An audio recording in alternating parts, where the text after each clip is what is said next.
তৃণমূল কংগ্রেসের বুকে ভয় দেখাচ্ছে অল ইন্ডিয়া মিম আসাদুদ্দিন ওয়েসি।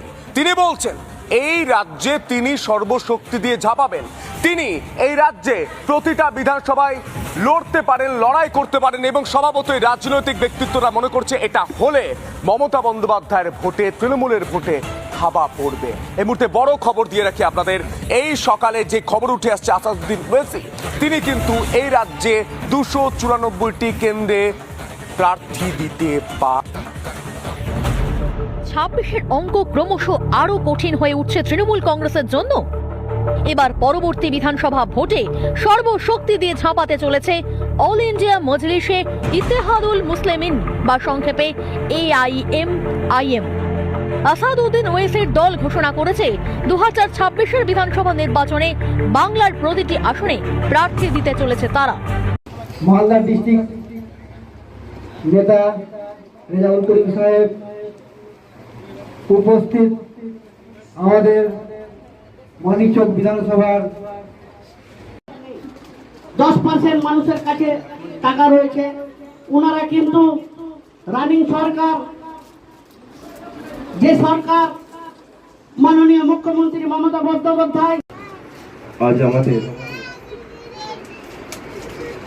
মালদা জেলার মানিকচক ব্লক, আজ ব্লকে অল ইন্ডিয়া মজলিসে উনি আমাদের সামনে আসবেন, ওনার কিছু মূল্যবান বক্তব্য শোনাবেন আমাদের। আসসালামু আলাইকুম, নমস্কার। আমি পুকুরিয়া 2 নম্বর ব্লক রুটুয়া 2 ব্লক নতুনভাবে অ্যাপয়েন্টমেন্ট দেব আমাদের শেখ সাজিবুল সাহেবকে।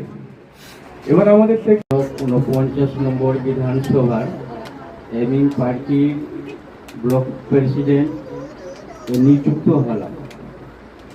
আমি চাইছি যে আপনারা যেরকম এখানে দল বেঁধে আজ আমাদের মালদা জেলার মানিকচক ব্লক, আজ ব্লকে অল ইন্ডিয়া মজলিসে সার্ভিস দিব 24 ঘন্টা। আমার কাছে আসলে আমি 24 ঘন্টা ওর সঙ্গে থাকি। সভাপতি সাহেব আপনি বলুন।